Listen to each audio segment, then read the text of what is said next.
مویه افتخار و سرفرازی است که جشن 27مین سالگرد استقلالیت دولتی جمهوری تاجیکستان را مردم زحمت پیشه و آبادگر شهر حصار با روحیه بلند بنیادکاری و سازندگی استقبال گرفته بهر رشد و نموی آن سهم وطندوستانه خود را می‌گذارند.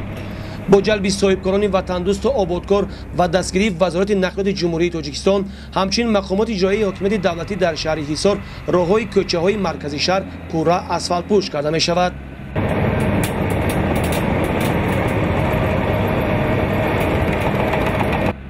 در زمان صاحب استقلالی یکی از ساحه‌هایی که در تاجیکستان به پیشروی‌های نظررس نائل گردید این راهسازی میباشد. در این روند حکومت مملکت برای رهایی یافتن از بنبست کمونیکاسیونی در دوام سالهای آخر برنامه‌هایی را عملی نمود که واقعا تاجیکستان را به دولت‌های مشترک دور و نزدیک پیوست نمود.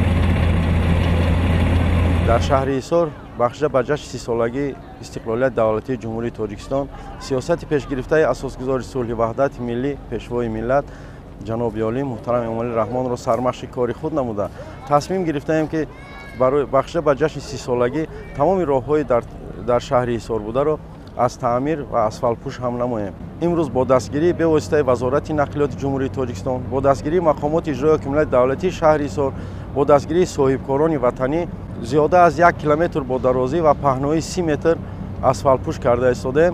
این هم باشد با دستگیری صاحبکار حاجی نعمتزاده قربان با دستگیری بازار سما اسفالت پوش کرده ایستادیم. تصمیم گرفتیم که در شهر حصار بخشیده به جشن 30 سالگی تمام راه‌های در شهر حصار بوده را از تعمیر برآورده زیاده از 10 کیلومتر راه‌ها را اسفالت پوش کردیم و تعمیر ادامه دارد و تصمیم گرفتیم که تا دور سرما زیاده از 5 کیلومتر راه‌ها را با اسفالت پوش هم نماییم.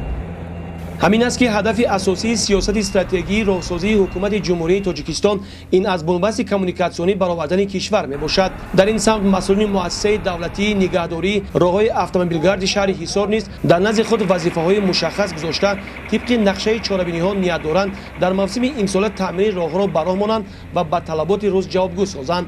این اقدام مذکور را ساکنان شهر حصار در سمت آبادکاری و سازندگی یک گوشه وطنشان قرض شهروندی و انجام این عمل را سریع وقتی می‌حسابند.